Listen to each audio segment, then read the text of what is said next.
आज कॉलेज का पहला दिन था।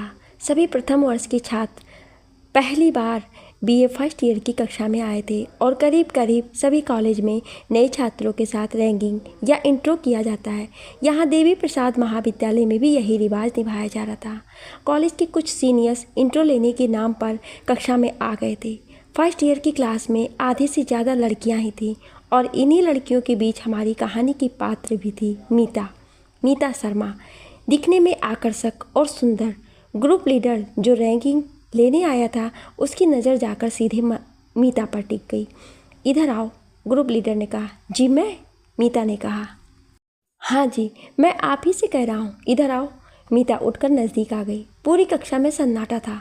सभी छात्र सिर झुकाए खड़े थे। तभी ग्रुप लीडर बोला, नाम क्या है तुम्हारा? जी मीता शर्मा। कहाँ की रहने वाली हो? जी यहीं की, इसी शहर की। तुम तो बहुत खूबसूरत हो। कभी किसी को प्रपोज़ किया है? जी नहीं। तो आज कर लो। चलो मुझे आज प्रपोज़ करके दिखाओ। मीता घबरा रही थी। उसके हाथ पांव फूल रहे थे। वो कुछ बोलने की हिम्मत नहीं कर पा रही थी। देखो मैडम, मुझे दोबारा बोलना पसंद नहीं है। जल्दी बोलो वरना पूरी क्लास की उठक बैठक करवाऊंगा। जल्दी ख़त्म करिए सर, हमें अगली क्लास के लिए जाना है। तभी पीछे से आवाज़ आई, ये कौन बोला? सामने आओ। जी सर, मैं बोला। पीछे से निकलकर एक युवक बाहर आया। तुझे बड़ी जल्दी है बाहर जाने की? क्या नाम है तेरा? जी मेरा नाम सुबोध है, युवक ने कहा। यह है हमारी कहानी का दूसरा पात्र, सुबोध।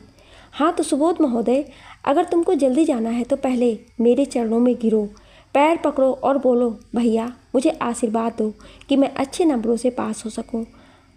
आ जाओ बेटा, आ जाओ, ग्रुप लीडर ने कहा। सुबोध थोड़ा आगे बढ़ा। सारे लोग एकटक सुबोध को देख रहे थे। मीता भी उसे ही देख रही थी कि वो क्या करेगा। सुबोध उसके करीब पहुंचा, झुका और अचानक पीछे पलटकर मीता के पास गया और बोला, क्या तुम मुझसे शादी करोगी? फिर जवाब का इंतजार किए बगैर वापस आया और ग्रुप लीडर का पैर पकड़कर बोला, भैया आशीर्वाद दो कि आपकी बहन मीता को खुश रख सकूं। ऐसा कहकर वो हॉल से भाग गया।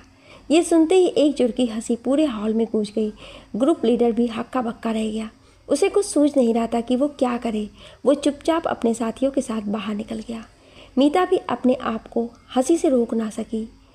सुबोध की ये बेवकूफ़ी कहें या समझदारी पूरे क्लास में चर्चा का विषय बन गई।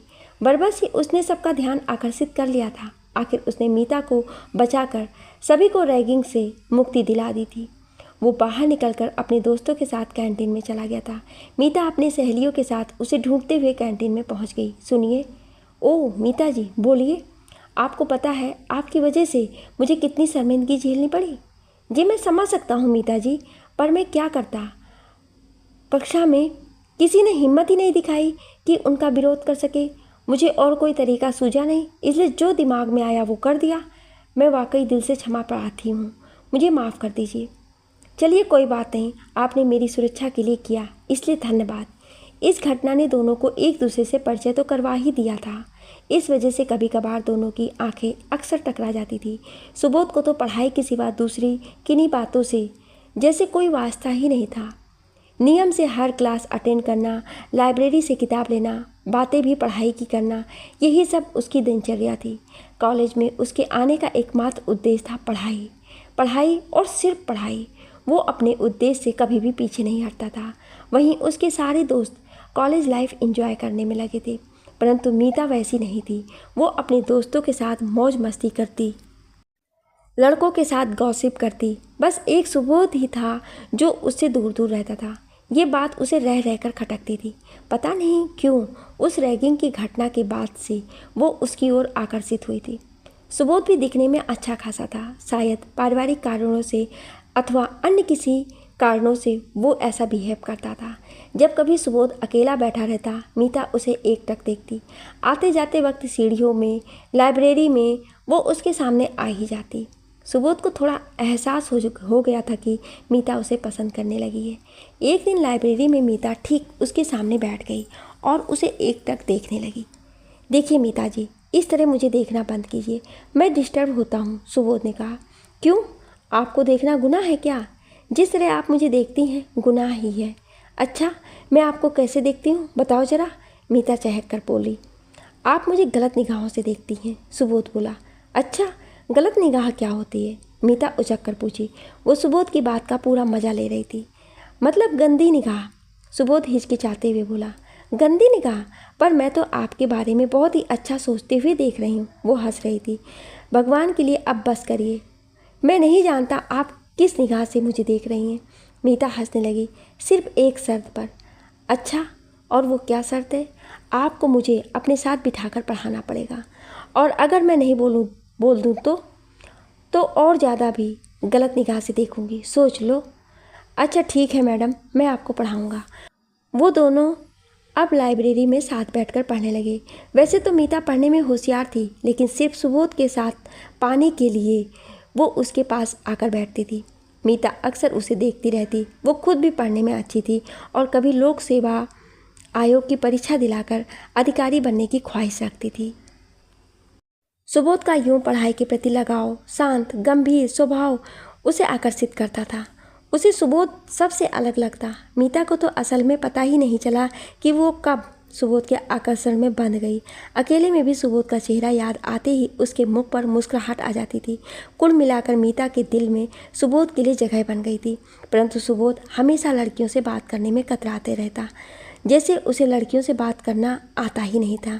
कोई उत्सुकता भी नहीं थी, जैसे कि कॉलेज में लड़कों में होती है। जब लड़कियां उनकी ओर आकर्षित होती हैं ना जाने किस मिट्टी का बना है ये लड़का, मीता अक्सर सोचती। एक दिन कॉलेज गार्डन में दोनों टहल रहे थे कि अचानक सुबोध का पैर एक पत्थर से टकरा गया। वो जोर से चीखा। क्या हुआ सुबोध? मीता ने पूछा। आह, मेरे पैर में चोट लग गई। वो नीचे बैठ गया। उसकी अंगूठी से खून निकल रहा था। रुको रुको, तुम नीचे बैठे रहो सुबोध। वो दोनों अब फॉर्मल हो गए थे। मीता ने अपने छोटे रुमाल को उसके अंगूठे पर बांध दिया। क्या है? इससे खून रुक जाएगा, फिर हम मेडिकल रूम में जाकर प्राथमिक उपचार करा लेंगे। ठीक है चलो, सुबोध बोला। मीता उसे उठाकर मेडिकल रूम में चली गई। वो उसके लिए पानी का बोतल भी ले आई। प्राथमिक उपचार होने के बाद दोनों वापस आकर गार्डन में पेड़ की छांव में बैठ गए। Thank you Meeta. Thank you किस लिए सुबोध? आज तुमने मेरी बड़ी मदद की है। आज तो तुमने मुझे प्रभावित कर दिया। तुम्हारा दिल बहुत उदार है मीता। मैं तुम्हें जीवन भर याद रखूँगा। याद क्यों रखना सुबोध? मुझे ही रख लो जीवन भर के लिए। क्या कहा तुमने? सुबोध हतप्रभ था। मैं तुमसे प्रेम करती हूँ सुबोध, और भविष्य में तुमसे शादी करना चाहती हूँ। सुबोध एकदम शॉक था। उसने अब तक इस विषय में कभी कल्पना नहीं की थी। हालांकि मीता ने कहीं ना कहीं उसके दिल में जगह बना ली थी, परंतु वह इस बात के लिए तो बिल्कुल तैयार नहीं था। प्लीज़ सुबोध, मेरी प्रार्थना स्वीकार कर लो। सुबोध एकदम चुप था। उसे समझ में नहीं आ रहा था कि वो क्या करे, क्या जवाब दे। 5 मिनट, 10 मिनट, 15 मिनट से आधा घंटा बीत गया, परंतु दोनों में से कोई एक शब्द नहीं बोला।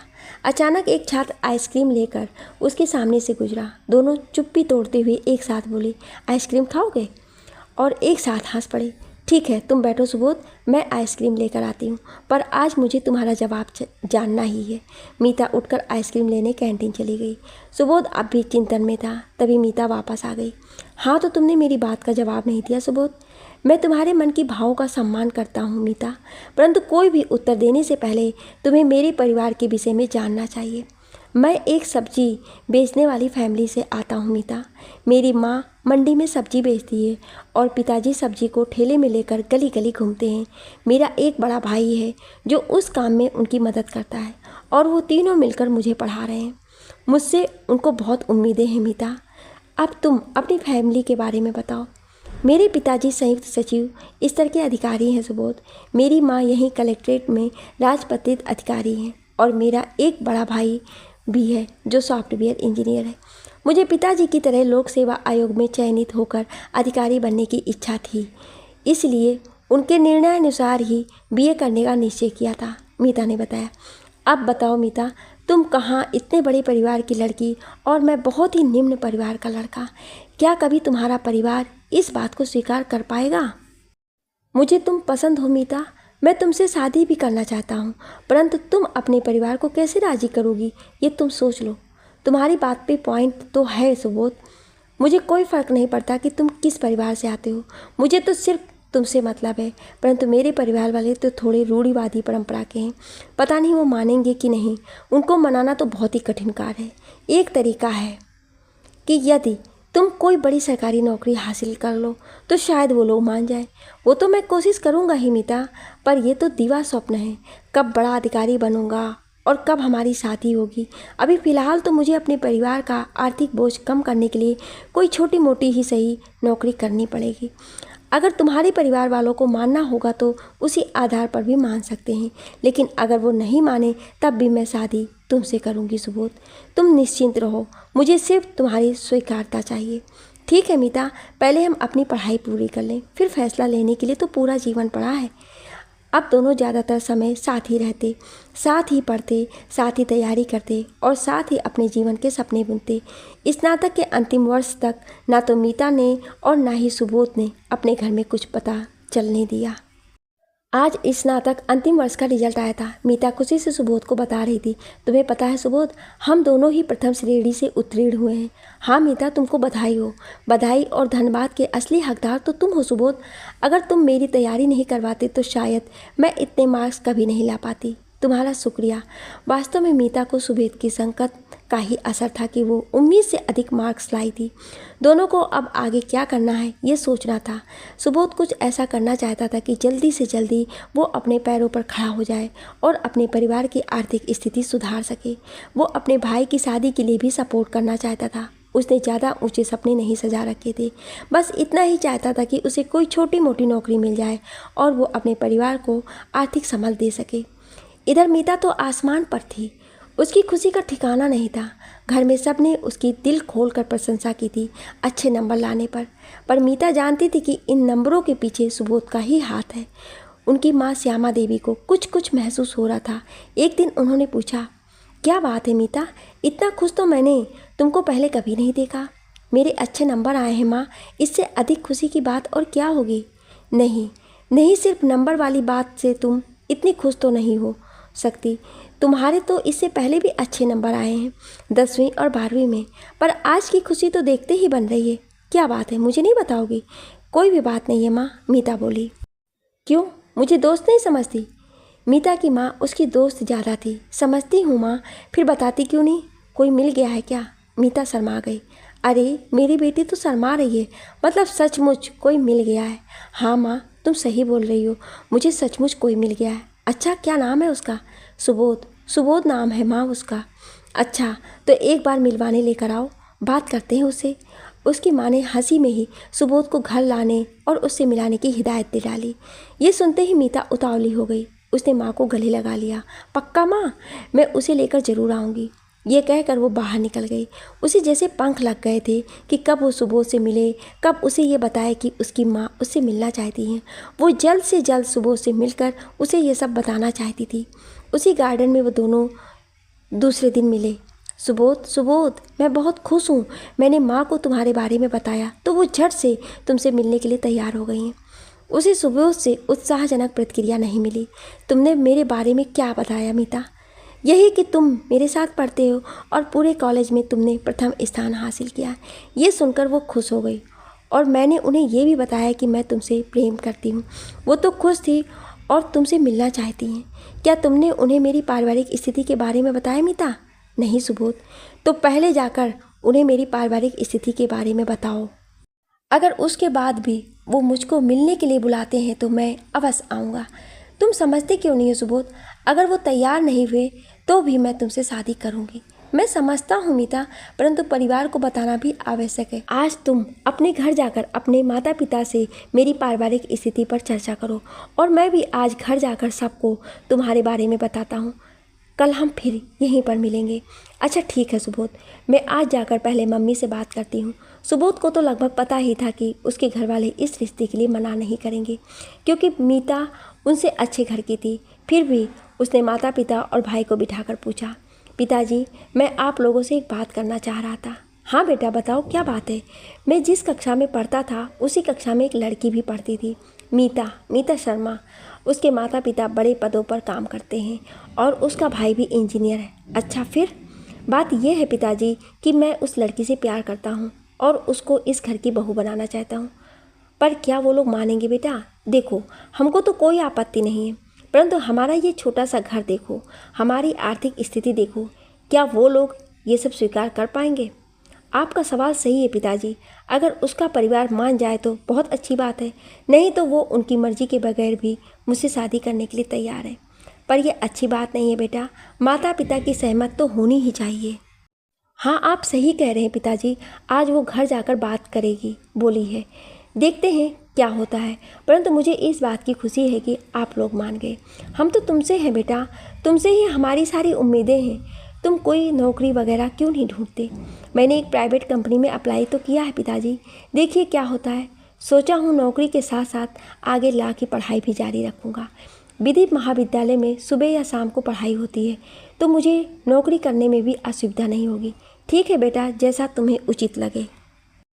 इधर मीता जब घर पहुंची तो उसकी माँ किचन में थी। माँ, आपसे एक बात करनी है। अरे मीता, तुम तो आज सुबोध को मिलाने वाली थी ना? माँ ने उल्टा सवाल दाग दिया। हाँ माँ, उसी के बारे में आपसे बात करनी थी। हाँ बताओ, माँ ने कहा। दरअसल माँ, मुझे तुम्हें उसके पारिवारिक स्थिति के बारे में आपको बताना था। हाँ तो बताओ ना। माँ, वो असल में एक सब्जी बेचने वाली फैमिली से बिलोंग करता है। क्या? उसकी माँ थोड़ी उग्र हो गई। हाँ माँ, उसकी माँ मंडी में सब्जी बेचती है और उसके पिताजी ठेले पर सब्जी बेचते हैं। और तू उससे शादी करना चाहती है? तू होश में तो है मीता? श्यामा देवी के चेहरे पर हंसी क्षण भर में गायब हो गई। वो क्रोध से आग बबूला हो गई थी। वो घसीटते हुए मीता को उसके पिता के पास ले गई। देखिए जी, ये पागल हो गई है, एक सब्जी बेचने वाले लड़के से शादी करना चाहती है। देख मीता, ऐसा कुछ भी करने से पहले हमको मरा समझ लेना, बाकी तेरी मर्जी, उसके पिता बोले और उठकर चले गए।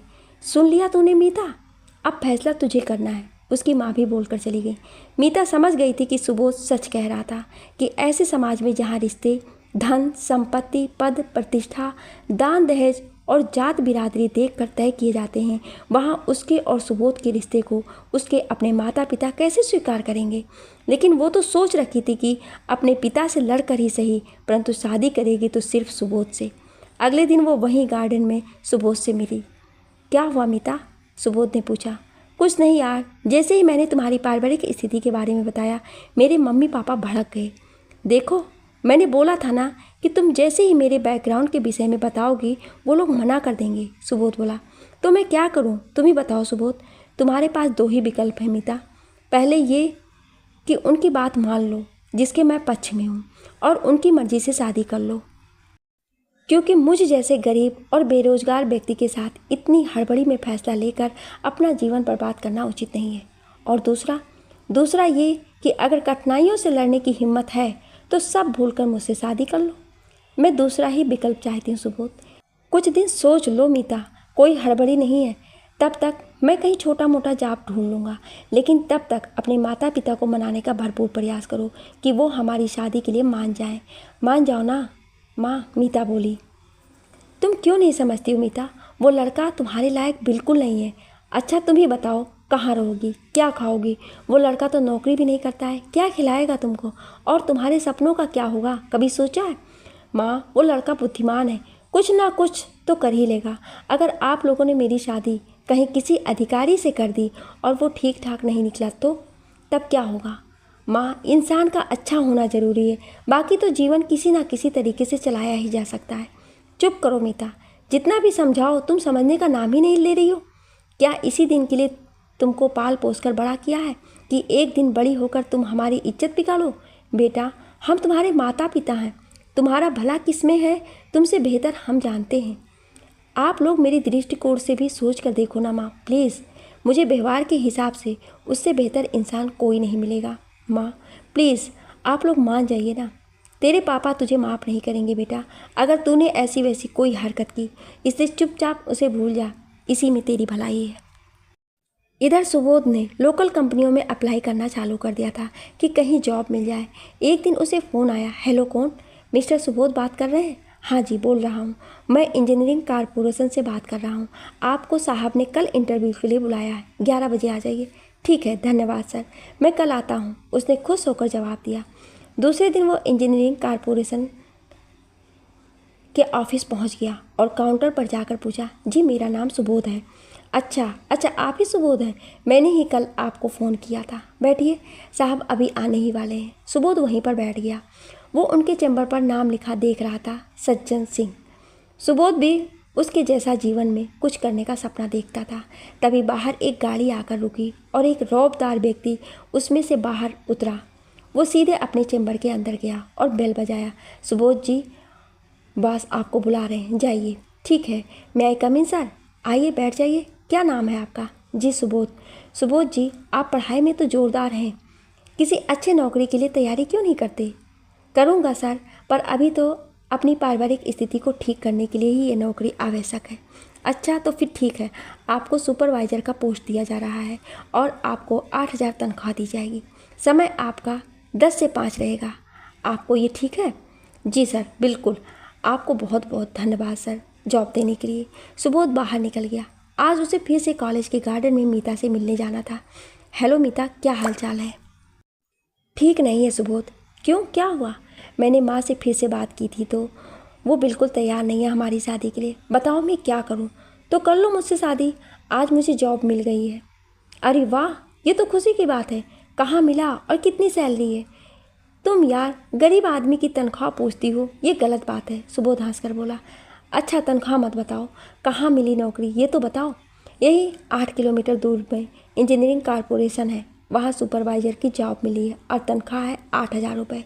ये तो अच्छी बात है, स्टार्टअप के लिए 8,000 तो अच्छी रकम है। तो फिर कल मैं सामान लेकर आ जाऊँ? तुम मजाक कर रही हो? नहीं, मैं सीरियसली बोल रही हूँ। एक बार तय कर ली और आ गई तो वापस नहीं जाऊँगी। फिर तुमको मुझसे शादी करनी ही पड़ेगी। कोई डाउट है तो सोच लो फिर से। अरे अब क्या सोचना, अब तो मेरे पास नौकरी है भी। तुम चाहो तो फिर से विचार कर लो, शायद मैं तुम्हारे लायक नहीं। मैं सोच ली हूँ, मेरा फैसला अटल है। मैं कल ही आ जाऊँगी, तुम शादी का अरेंजमेंट कर लो। चलो ठीक है, आ जाओ। हमारे घर के पास ही एक मंदिर है, मैं वहाँ सभी अरेंजमेंट कर लूँगा। ठीक है, मैं चलती हूँ। दूसरे दिन सुबोध ने मंदिर में सारे अरेंजमेंट करके मीता की प्रतीक्षा करने लगा। मीता चुपचाप बिना किसी को बताए घर से निकली और सुबोध के घर पहुँच गई। सुबोध के परिवार ने उसका स्वागत किया। आओ बेटी, सीधे मंदिर में ही चलो, पंडित जी भी वहाँ आ गए हैं। ठीक है पिताजी, चलिए सीधे वहीं चलते हैं, मीता बोली। आओ मीता, कहकर सुबोध ने उसका हाथ पकड़ा। आज से यह हाथ मैं जीवन भर नहीं छोड़ूंगा। पंडित जी प्रारंभ कीजिए। पंडित जी ने विवाह के मंत्र चालू कर दिए। जैसे ही फेरे खत्म हुए, मंदिर के बाहर एक गाड़ी आकर रुकी। मीता समझ गई कि उसके मम्मी पापा आए हैं। उसके पापा तेजी से उतरकर बाहर आए। बदतमीज, इतना मना करने के बाद भी तुझे समझ में नहीं आया? हमारी इज्जत बिगाड़ने पर तुली है। माफ़ कीजिएगा सर, अब मीता मेरी पत्नी है, सुबोध बोला। मीता के पापा आगे बढ़े और तड़ाक से एक झापड़ सुबोध को मार दिया। ये सब तुम्हारी वजह से हुआ है मूर्ख लड़के, पापा चिल्लाए। पापा, आप उसको क्यों मार रहे हैं? गलती मेरी है, मीता चिल्लाई। सुबोध एकदम चुप था। चुप कर लड़की, या तो अभी वापस चल या फिर ज़िंदगी भर अपनी शक्ल मत दिखाना। समझ लेना कि हम लोग तेरे लिए मर गए हैं। पापा, पापा प्लीज़ मान जाओ। मीता रोते हुए पापा के पैरों पर गिर गई। उसके पापा पीछे पलटे और बोले, चलो सब यहाँ से, उसने हमें कहीं का नहीं छोड़ा है। वो बोले और गाड़ी में बैठकर निकल गए। मीता वहीं ज़मीन में बैठकर रो रही थी। चुप हो जाओ मीता, ये सभी माता पिता का स्वाभाविक दुख होता है। उन्होंने तुमको जन्म दिया है, तकलीफ तो होगी ही, आखिर तुमने उनकी मर्जी के विरुद्ध शादी की है, सुबोध बोला। मीता आश्चर्यचकित थी। तुम्हें बुरा नहीं लगा सुबोध? उन्होंने तुम्हें मारा? एक्चुअली में मारा? तो क्या हुआ मीता? आखिर है तो वो हमारे माता पिता, उनकी मार खाने में क्या दुख? किस मिट्टी के बने हो तुम सुबोध? बस उसी मिट्टी का मीता जिसकी तुम बनी हो। तुमने भी बड़ी हिम्मत दिखाई है, सुबोध बोला। मुझे घर ले चलो सुबोध, मैं थोड़ा थक गई हूँ, आराम करना चाहती हूँ। सुबोध उसे घर ले आया और घर आते ही वो सो गई। दूसरे दिन सुबह अचानक उसके कान में आवाज़ सुनाई पड़ी। ओ मैडम उठिए, 8 बज गए हैं। मीता ने अंगड़ाई लेते हुए बाहें फैलाई और सुबोध को अपने ऊपर खींच लिया। अरे ये क्या कर रही हो? दरवाज़ा खुला है, कोई आ जाएगा अंदर। तो आ जाने दो अंदर, मुझे प्यार करो ना सुबोध। जब प्यार करने का वक्त था तब तो सो गई थी। अब काम में जाने का वक्त है, मैडम को प्यार करने की सूझी है। प्यार के लिए भी कोई वक्त होता है क्या? मीता ने उसके गले में हाथ डालकर पूछा। हाँ जी, कम से कम 10 से 5 तो नहीं होता है। वो वक्त मेरे काम का वक्त है होता है और 10 बजने में 1 घंटे रह गए हैं। तो कृपया उठिए और मुझे टिफ़िन बना कर दीजिए। पर मुझे तो खाना पकाना ही नहीं आता है। चाय और मैगी के अलावा मैंने कुछ सीखा ही नहीं है। अच्छा, तो चलो फिर ठीक है, जब तक तुम खाना बनाना नहीं सीखोगी मुझे मैगी बना कर ही दे देना। तुम घर से बनवा कर ले आओ, मीता बोली। नहीं, माँ के हाथ खाना तो ज़िंदगी भर खाया है, अब मुझे पत्नी के हाथ का खाना खाना है। पर कुछ नहीं, जब तक तुम मुझे तकलीफ़ में नहीं देखोगी तब तक कुछ सीखोगी नहीं। उठो और मेरे लिए मैगी बना दो। हाँ, उसकी फ़ीस मैं एडवांस दे देता हूँ, कहकर उसने मीता के होठों को चूम लिया। मीता खुश हो गई। उसने मैगी बनाकर टिफ़िन में डाल दी और सुबोध काम के लिए निकल गया। दिन भर मीता को ये बात कचोटती रही कि मेरी वजह से आज सुबोध दिन भर सिर्फ मैगी के सहारे रहेगा। जैसे ही सुबोध शाम को आया, मीता बेडरूम में गई और रोने लगी। क्या हुआ मीता, ऐसी भी क्या जिद है तुम्हारी? खाना लेकर नहीं जा सकते थे? माँ ने तो बनाया ही था। दिन भर मैं गिल्टी फील करती रही। पर तुम्हें किसने कहा कि मैं असंतुष्ट हूँ? मैंने तो बड़े मज़े से मैगी खाया। तुम कल फिर दोगी तो फिर मज़े से खाऊंगा। मतलब तुम मानोगे नहीं। किस बात के लिए? वही खाना ले जाने के लिए। तुम बना कर दो ना, मैं ले जाऊंगा। ठीक है, तुम ऐसा ही चाहते हो तो मैं ना कल तुम्हारे लिए रोटी सब्जी बनाऊंगी। माँ से पूछ कर बनाऊंगी। अब जैसी भी बने, कच्ची हो या चाहे जली हो, जी भर करके खाना, तभी तुम्हें पता चलेगा। क्या पता चलेगा? सुबोध ने मुस्कुराया। यही कि जिद करने का क्या फल होता है? मीठा फल होता है, और क्या। अरे मेरी बीवी खाना बनाएगी तो भला मुझे क्यों पसंद नहीं आएगा? तुम्हारे हाथ की कच्ची रोटी भी चाव से खाऊंगा, कभी शिकायत नहीं करूंगा, चिंता मत करो। ये कहकर उसने मीता को सीने से लगा लिया। दूसरे दिन वो उठकर सुबोध के लिए खाना बनाई, टिफ़िन में डाली और भेज दी। बाद में उसने खुद खाकर देखा तो बिल्कुल खाने लायक नहीं था। उसे फिर अफसोस हुआ, लेकिन शाम को जब सुबोध घर लौटा तो वो बेहद खुश था। मुझे मालूम है खाना कितना ख़राब बना था, मीता बोली, लेकिन मुझे तो पता ही नहीं चला क्योंकि उसमें तुम्हारा प्यार मिला था। बस इसी तरह तुम खाने में प्यार डालकर खिलाती रहोगी ना तो मैं फूल कर मोटा हो जाऊंगा। सुबोध मुस्कुराया। ठीक है, मैं धीरे धीरे सीखूंगी। Okay madam. और क्या किया दिन भर? सब्जियां कैरेट्स में डाली और माँ को मदद की। ये सब कुछ बिल्कुल नया है मेरे लिए। गुड, अच्छी बात है। तुम एडजस्ट होने की कोशिश कर रही हो। जब भी तुम्हें ऐसा लगे कि ये काम मुझे नहीं करना तो मुझे बता देना। तुम्हारे लिए कोई ज़ोर ज़बरदस्ती नहीं है। ठीक है, पर मैं सीखना चाहती हूँ इसलिए करती हूँ। आपको चिंता करने की ज़रूरत नहीं है। ठीक है मैडम, करो, मुझे क्या। और इस तरह उनकी रोज़ की दिनचर्या एक ढंग में ढल गई। अब मीता उनके रंग में पूरी तरह रंग गई थी। वो सब्जियों को परिवार के साथ समेटती, खाना बनाती और घर के सारे काम निपटाती। वो भी खुश थी और उसका परिवार भी उससे खुश था। एक दिन उसने सुबोध से कहा, सुबोध, अब मुझे एक बच्चे की चाहत हो रही है। ये तो अच्छी बात है मीता, परंतु मुझे लगता है पहले तुम्हारे सपनों को पूरा करना चाहिए, और मैंने इसीलिए अब तक बच्चे के बारे में कभी तुमसे बात नहीं की। तुम भी तो ला की पढ़ाई करना चाहते हो, उसको पूरा क्यों नहीं करते? मेरी तो पढ़ने की कोई इच्छा अब नहीं रही, मुझे तो अब बच्चे की इच्छा है। जैसे तुम्हारी मर्जी मीता, मैं तुमको कभी भी किसी बात के लिए फोर्स नहीं करूँगा। हाँ, मैं अपनी ला की पढ़ाई पूरी करने के लिए आज ही आवेदन करूँगा। फिर मुझे 1 वर्ष के अंदर बच्चा चाहिए, मीता बोली। ठीक है मीता, हम कल ही डॉक्टर के पास चलेंगे और उन्हीं के हिसाब से प्लान करेंगे। दूसरे दिन वो डॉक्टर के पास पहुँच गए। नमस्ते मैडम, आइए बैठिए, बताइए क्या बात है। मैडम, हम लोग बच्चा प्लान करना चाहते हैं। That's good. तो इसमें पूछने वाली क्या बात है? आपका महीना तो ठीक चल रहा है ना? जी मैडम, मीता ने कहा। तो बस उससे 14 दिन बाद लगातार प्रयास करिए, ईश्वर ने चाहा तो हो जाएगा। ठीक है मैडम। ये कहकर दोनों वापस आ गए। उन्होंने 1 महीने, फिर दूसरे महीने, फिर तीसरे महीने प्रयास किया, परंतु सब निष्फल। फिर सुबोध ने तय किया कि फिर से एक बार मैडम से मिलना चाहिए। दोनों फिर से मैडम के पास गए। मैडम, हमने लगातार 3 महीने बच्चे के लिए प्रयास किया, पर सब बेकार, कुछ हुआ ही नहीं। मुझे लगता है आप दोनों को एक बार चेकअप करा लेना चाहिए। जी मैडम, आप जैसा चाहें कहें, मैं लिख देती हूँ। आप लोग डायग्नोस्टिक सेंटर चले जाइए। दोनों डायग्नोस्टिक सेंटर पहुँचकर जांच कराने के लिए सैंपल दे आए। 2 दिनों बाद जब रिजल्ट आया तो वह उसे लेकर मैडम के पास चले गए। देखिए, आपकी जांच रिपोर्ट ये कहती है कि मीता तो ठीक है, परंतु आपके शरीर का स्पर्म काउंट कम है, इसलिए गर्भधारण में परेशानी हो रही है। ओह, चिंता की कोई बात नहीं है, मेडिसिन लिख देती हूँ। आप मेडिसिन लेते रहिए और 1-2 महीने फिर से ट्राई करिए, शायद आप सफल हो जाएं। जी मैडम, धन्यवाद। वो दोनों फिर से आश्वस्त हो गए कि अब शायद उनकी उम्मीद पूरी हो जाए, परंतु परिणाम तब भी निरर्थक था। वो लगातार 2 साल तक सभी तरीकों से प्रयास करते रहे। टेस्ट ट्यूब, IVF, सब कुछ जो भी मेडिकल साइंस में संभव हो सकता था, दोनों सभी कुछ ट्राई कर लिए, परंतु परिणाम अभी भी शून्य था। एक दिन सुबोध ने मीता से कहा, मीता, खराबी मुझ में ही है। तुम अपने सपनों को क्यों बर्बाद कर रही हो? कम से कम तुम तो अपने सपने को पूरा करो। कौन सा सपना सुबोध? बच्चा पाना मेरा एकमात्र सपना था। नहीं मीता, तुम्हारा एक और सपना था जिसे तुम वक्त के साथ भूल गई हो। वो क्या? लोक सेवा आयोग में चयनित होकर अधिकारी बनना। वो सपना अब 2 साल पीछे छूट चुका है सुबोध। मेरे मन में अब ऐसी कोई बात नहीं है, पर मेरे लिए प्लीज़ तुम ये सपना पूरा करो। नहीं ना सुबोध, मेरी पढ़ाई लिखाई सब छूट चुकी है। अब मेरे मन में इतना साहस भी नहीं है कि फिर से पढ़कर सिलेक्ट हो सकूं। फिर से कहाँ डियर, ये तो पहली ही शुरुआत होगी। तुमने इससे पहले प्रयास किया कहाँ? करो ना प्लीज़, मेरी खुशी के लिए कम से कम 1 साल तो प्रयास करो। चलो ठीक है, मैं मान लेती हूँ, पर तुम भी प्रयास करो ना।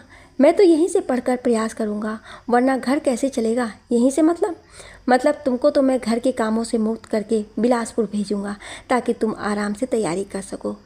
तो यहाँ तुम्हारा ध्यान कौन रखेगा? माँ है ना घर में, और बाकी लोग भी हैं। अच्छा, और टिफ़िन कौन बना कर देगा? तुम्हें तो सिर्फ मेरे हाथ की टिफ़िन खाने की आदत है। तुम्हारे फ्यूचर के लिए सबका त्याग। तुम बस एक बार सिलेक्ट हो जाओ तो हमारी स्थिति भी सुधर जाएगी।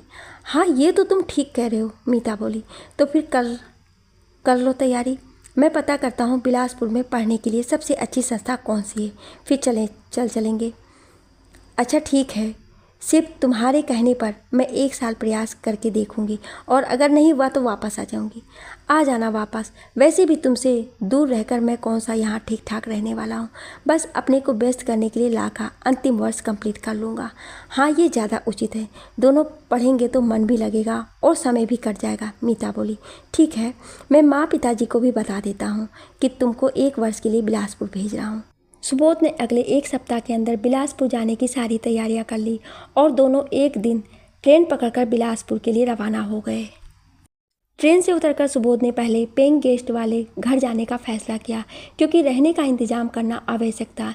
इसलिए उसने तय किए गए घर की ओर रुख किया। Hello aunty. जी बोलिए। वो आपसे पेइंग गेस्ट के सिलसिले में बात हुई थी। क्या नाम है आपका? जी, मीता के नाम से बात किया था। अच्छा, हाँ, आपने बात तो किया था। अंदर आइए, बैठिए। जी आंटी, सुबोध बोला। देखिए, यहाँ पर 3 रूम हैं। एक रूम में 2-2 लड़कियाँ रहती हैं। अभी फ़िलहाल 5 लड़कियाँ हैं। एक रूम में 1 ही लड़की है, वहीं आप रह सकते हैं। और खाने की क्या व्यवस्था है आंटी? खाने के लिए टिफ़िन की व्यवस्था है, और एक कॉमन इंडक्शन भी रखा हुआ है। अगर चाय या मैगी आदि बनाना है तो। चाय और मैगी सुनते ही सुबोध मुस्कुरा दिया। उसने कहा, लो भाई, तुम्हारी फेवरेट चीज़ों की व्यवस्था तो पहले से ही है। अच्छा आंटी, रूम रेंट और खाने का कितना देना होगा? रूम रेंट 1000 पर कैंडिडेट और खाने का 800 रुपया पर महीना। ठीक है आंटी, करके सुबोध ने 1800 रुपये निकाला और दे दिया। मीता, तुम जाकर अपना रूम देख लो और सामान भी रखाओ। मीता जाकर रूम देख आई और बोली, रूम अच्छा है आंटी। मेरी रूममेट का नाम क्या है? अंजलि। तो अभी कहाँ गई है अंजलि? यहीं पास ही में PSC कोचिंग है, वहीं पढ़ने गई है। ये तो और अच्छी बात है आंटी। आप हमको एड्रेस दे दीजिए, हम लोग सबसे पहले वहीं जाते हैं। हम लोग भी आंटी कोचिंग ढूंढने ही आए हैं। अच्छा ठीक है, आप लोग नवीन मार्केट चले जाइए, यहाँ से आधे किलोमीटर पर ही है। वहीं रोड पर आप लोगों को कोचिंग नज़र आ जाएगा। ओके आंटी, ये कहकर दोनों निकल गए। नवीन मार्केट पहुँचते ही उन्हें PSC कोचिंग नज़र आ गया। वे अंदर चले गए और काउंटर पर इंक्वायरी की। यहाँ अंजलि मेहता नाम की कोई लड़की पढ़ती है क्या? हमें उससे मिलना है। हाँ पढ़ती है, आप लोग उधर बैठ जाइए, अभी 5 मिनट में क्लास छूटने वाली है और मैं उसे बुला दूंगी, काउंटर में बैठी लड़की ने कहा। तभी क्लास ख़त्म होने की घंटी बजी। उसने जाकर अंजलि को बुला लाया। हाय, मेरा नाम मीता है, आप अंजलि हो ना? वो दास आंटी के यहाँ रहती हैं? हाँ, मैं वही हूँ। मैंने आपको पहचाना नहीं, मैं अभी अभी आपके रूम में शिफ्ट हुई हैं और ये मेरे हस्बैंड हैं। ओह अच्छा, तो आप मेरी रूम पार्टनर हैं? हाँ, मैं भी यहाँ कोचिंग करने आई हूँ और इसी सिलसिले में आपसे बात करनी थी। ओके, बताइए। बस हमें ये जानना है कि कहाँ PSC के लिए कोचिंग करना उचित होगा। देखिए, मैं तो यहाँ इसलिए ज्वाइन की हूँ क्योंकि ये एकमात्र कोचिंग है जहाँ फीस भी कम है और फैकल्टी भी ठीक है। कुछ और भी कोचिंग है शहर में, पर वो सब महंगे भी हैं और घर से दूर भी। पढ़ना तो हमको खुद ही है, इसलिए मुझे तो बेस्ट यही लगा। अच्छा, इस कोचिंग की फ़ीस कितनी है? सुबोध ने पूछा। प्रारंभिक और मुख्य परीक्षा को मिलाकर लगभग 15,000। अंजलि ने बताया। ये तो ठीक है, और एक साथ देना है या किस्त में दे सकते हैं? किस्त में भी दे सकते हैं, और अभी आप 5,000 जमा कर सकते हैं। सुबोध ने फॉर्म भरा और फीस जमा कर दिया। फिर वो वहाँ से रूम के लिए निकल गए। गेस्ट रूम में जाने से पहले मीता ने पूछा, सुबोध तुम इतना खर्च मेंटेन कैसे करोगे? हो जाएगा मीता, तुम निश्चिंत रहो। अब मेरी तनख्वाह भी 12,000 रुपये हो गई है, और तुम्हारे रहने खाने पढ़ने में महीना 4,000 रुपये से ज़्यादा नहीं लगेगा। आराम से हो जाएगा मीता, तुम चिंता मत करो। तुम सिर्फ अपनी पढ़ाई पर ध्यान दो। मैं तुमसे अलग नहीं रह सकती सुबोध, कहकर मीता सुबोध से लिपट गई और रोने लगी। पागल, रो क्यों रही है? ये अलगाव तो हमारे अच्छे जीवन के लिए है, और वैसे भी हम हर 15 दिन में मिलेंगे ही। मन करे तो तुम शनिवार रविवार को भी आ सकती हो। मीता अब भी सुबोध को कसकर पकड़ी हुई थी। ऐसे कमज़ोर मत बनो मीता, छोड़ो मुझे, अब जाने दो। शाम हो रही है, ट्रेन छूट जाएगी तो देर हो जाएगी। ये 5,000 और रख लो, तुम्हें किताबें खरीदनी पड़ेंगी। कुछ लेना हुआ तो ले लेना, और अपना ख्याल रखना। उसकी आंखों में भी आंसू आ गए। मीता फपक कर रो पड़ी। अरे यार, कैसे कर रही हो तुम तो मेरी शेरनी हो, बहुत हिम्मत वाली और इच्छा शक्ति वाली लड़की हो। मीता उसको छोड़ ही नहीं रही थी। चुप हो जाओ मीता, कहकर उसने मीता को 2-3 बार चूम लिया। अब मीता थोड़ी शांत हुई और बोली, मैं आपको कभी माफ़ नहीं करूँगी। आप मुझे अपने से अलग कर रहे हो ना, हम दोनों के भले के लिए कर रहा हूँ मीता। तुम प्लीज़ इस बात को समझो। आखिर घर पर रहकर तुम्हारा टाइम वेस्ट ही हो रहा था। तुम चिंता मत करो, मैं भी तुम्हारे साथ तैयारी करूँगा। घर पर रहकर हम दोनों फ़ोन पर सारी चीज़ें डिस्कस करेंगे। मैं भी सारे फॉर्म भरूँगा और तुम्हारे साथ एग्ज़ाम दिलाऊँगा। किसी एक का भी लग गया तो हमारा पूरा परिवार सुधर जाएगा। मीता शांति से सुन रही थी। अब मैं चलूँ? ठीक है, मीता बोली और झुककर सुबोध के पैर छुई। खुश रहो और जल्दी से अधिकारी बनकर वापस आओ। ऐसा कहकर वो वहाँ से निकल गया। मीता गेट पर खड़ी होकर ऑटो के ओझल हो जाने तक देखती रही, फिर अपने रूम पर आ गई। तभी अंजलि रूम में अंदर आई। हाय मीता, आओ बैठो। तुम तो उदास दिख रही हो, हस्बैंड चले गए इसलिए? नहीं, ऐसी बात नहीं है, पहली बार अलग हुई हूँ ना इसलिए।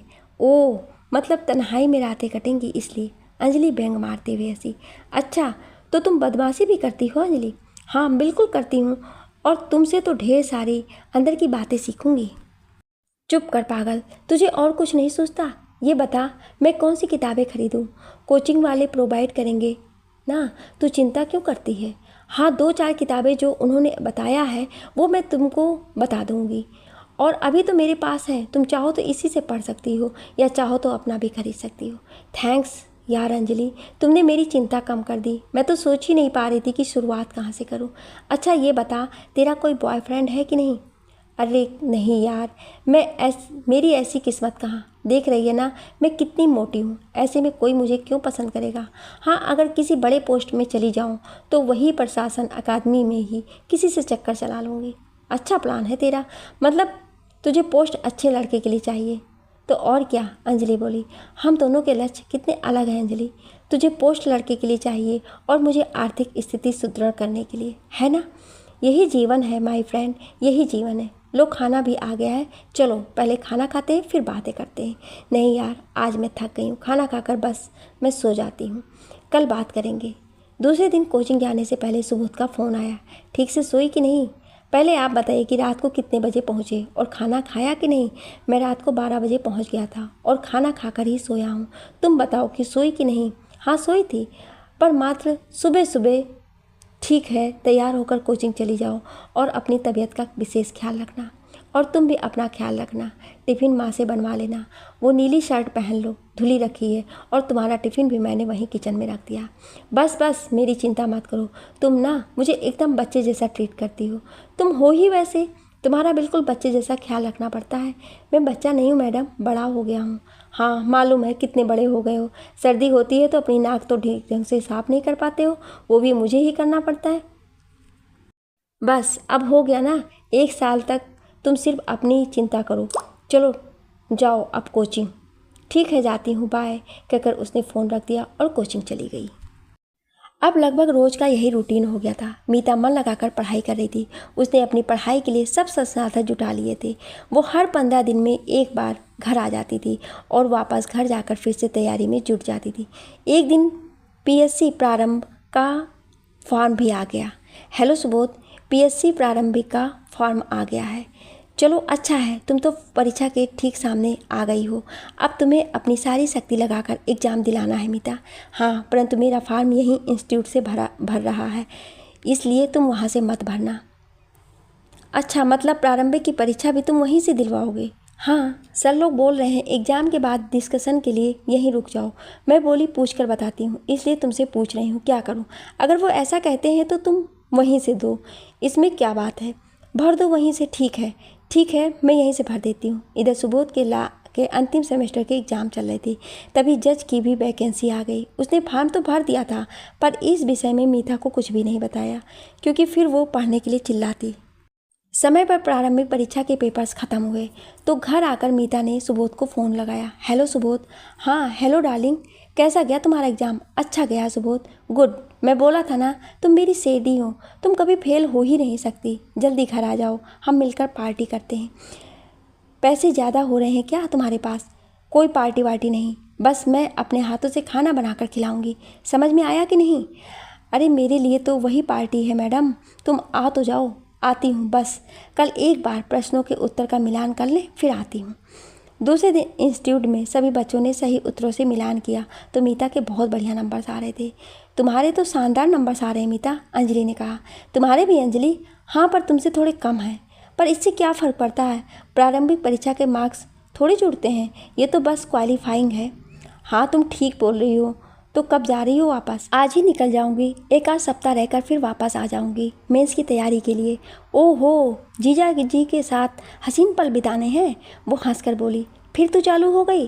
बेटा तू जल्दी शादी कर, फिर मेरी बारी आएगी, मैं भी तेरी ऐसी ही खिंचाई करूँगी। तू ही ढूंढ दे कोई हैंडसम कलेक्टर टाइप का लड़का और करा दे मेरी शादी। मैं तो शादी करने के लिए मरी जा रही हूँ। वहीं खोज लेना प्रशासन एकेडमी में, ढेर सारे लड़के रहेंगे वहाँ तो। मीता बोली। ठीक है, चल चलते हैं, तुझे निकलना भी तो है। मीता घर के लिए निकल गई। रेलवे स्टेशन पर सुबोध उसे लेने आया था। क्या हाल है प्रिय? बस सब कुछ अच्छा हो जाए तो हाल चाल भी अच्छा हो जाए। चलो घर चलें, घर चलकर बात करते हैं। घर पहुंचकर सुबोध ने पूछा, और कितने लोग सिलेक्ट हो सकते हैं तुम्हारे यहाँ से? बहुत लोग हो जाएंगे, वहाँ तो भयंकर कंपटीशन का माहौल है। तुम्हारे रिजल्ट का क्या हुआ? लास्ट सेमेस्टर का 72% आया है। काम करते करते पढ़ने में प्रतिशत तो कम होंगे ही। आप तो ऐसे ही पढ़कर दे आए हो, तब 72% आए हैं। अच्छे से पढ़कर दिए होते तो आराम से 90% आ जाते। हाँ तुम शायद ठीक बोल रही हो, पर मुझे तुम्हारे सपने की फ़िक्र ज़्यादा है। मीता आगे बढ़कर सुबोध को चूम ली, बोली मैं जानती हूँ, कहकर वो सुबोध के सीने से लिपट गई। अच्छा चलो खाना खाओ और सो जाओ, तुम थक गई होगी। सुबोध बोला। हाँ, शारीरिक और मानसिक दोनों रूप से। मीता बोली। एक सप्ताह अब पढ़ाई लिखाई को पूरी तरह भूल जाओ। हम ये 7 दिन घूमेंगे फिरेंगे और भरपूर इंजॉय करेंगे। 7 दिन सुबोध ने उसे खूब खुश रखा। 7वें दिन उसे फिर से वापस जाना था। अच्छे से मेंस की तैयारी करना था मीता को। इस घर की कर्णधार हो तुमसे सभी को बहुत उम्मीदें हैं। इस तरह मुझ पर उम्मीदों का बोझ मत डालो सुबोध। मैं अगर सफल नहीं हुई तो सह नहीं पाऊंगी। नहीं, अपने दिमाग से किसी प्रकार का प्रेशर मत रखना मीता। तुम बस अच्छे से पढ़ाई करो, बाकी ईश्वर पर छोड़ दो। चलो मैं तुमको रेलवे स्टेशन छोड़ देता हूँ। वो चली गई और मुख्य परीक्षा की तैयारी करने लगी। करीब 1 महीने बाद प्री का रिजल्ट आया। हेलो मीता, बधाई हो भाई तुमको, तुमने तो मैदान मार लिया। सब तुम्हारी वजह से है सुबोध। जितनी मैंने मेहनत की है उससे कई गुना ज़्यादा तुमने मेरी सफलता के लिए मेहनत की है। पता नहीं कितने दिन तुम ठीक से खाना खाए भी होगे कि नहीं, धुले कपड़े पहने होगे कि नहीं, ठीक से सोए होगे कि नहीं। उसे आंखों में आंसू आ गए। मेरा कुछ भी नहीं है मीता, सब कुछ तुम्हारी मेहनत है। सब अब अच्छे से मेंस दे आओ, तुम पक्का सफल हो जाओगी। ठीक है, रखती हूँ। 2 महीने बाद ही मेंस का पेपर था और उसी के बीच में लोक सेवा आयोग का न्यायाधीश जज का एग्ज़ाम था। मीता और सुबोध ने एक साथ एग्ज़ाम दिया। हालांकि जज के एग्ज़ाम के विषय में सुबोध ने मीता को नहीं बताया था। उसने सोच रखा था कि नहीं लगा तो पढ़ाई को लेकर मीता व्यर्थ ही नाराज़ होगी कि मैंने अपने ऊपर खर्च नहीं किया, और यदि पास हो गया तो कुछ बोलने की स्थिति भी रहेगी। अतः उसने उसे नहीं बताना ही उचित समझा। मेंस की परीक्षा दिलाकर मीता घर आ गई। कैसा गया मीता तुम्हारा पेपर? अच्छा गया सुबोध। एग्ज़ाम निकल जाएगा क्या? क्या पता, हो सकता है निकल जाए और ये भी हो सकता है कि ना निकले। मुझे लगता है मीता तुम्हें अपने पेरेंट्स को ये बात बता देनी चाहिए। मैंने 2 बार लैंडलाइन से घर पे फ़ोन लगाया था सुबोध, पर हर बार मेरे पापा फ़ोन उठाते थे। करके बात नहीं कर पाई। असल में मुझ में अभी भी उनसे बात करने की हिम्मत नहीं है। तो माँ से बात करो, ऐसे वक्त में फ़ोन करो जब पिताजी घर में ना रहते हो। एक्चुअली दोनों एक साथ ही ऑफिस के लिए निकलते हैं और साथ ही वापसी होती है, इसलिए एक वक्त पर दोनों ही घर पर रहते हैं। और मुझे लगता है सिलेक्शन के बाद बताऊं तो ज़्यादा अच्छा रहेगा। ठीक है, जैसी तुम्हारी मर्ज़ी। मेंस परीक्षा के एक आध महीने बाद रिजल्ट आ गया, जिसमें मीता पास हो गई थी। उनके परिवार में खुशी थी कि उनके घर की बहू शायद बड़ी अधिकारी बन जाए। सुबोध जैसे मध्यम वर्गीय लड़के के लिए ही बहुत बड़ी घटना थी। एक सब्जी वाले घर की बहू ने पीएससी की मुख्य परीक्षा पास कर ली थी। अब सिर्फ साक्षात्कार बचा था, जिसकी तैयारी के लिए सुबोध ने उसे फिर से बिलासपुर भेज दिया था। तैयारी करके वापस आई तो सुबोध स्वयं उसे लेकर लोक सेवा आयोग के ऑफिस गया। मीता जब इंटरव्यू में गई तो बोर्ड सिर्फ इसी बात से प्रभावित हो गए थे कि एक सब्जी बेचने वाले परिवार ने अपनी बहू को पढ़ाया और आगे बढ़ाया। ये उसका प्लस पॉइंट था। बाकी इंटरव्यू तो उसका बहुत अच्छा हो गया था। दोनों प्रसन्नता से घर वापस आ गए। क्या मीता अपने घर पर बताएगी? क्या उसके घर वाले मीता को अपनाएंगे? जानने के लिए सुनिए अगले भाग में। क्या आप अगला भाग सुनना चाहते हैं तो कमेंट में यस जरूर लिखिएगा। Thank you.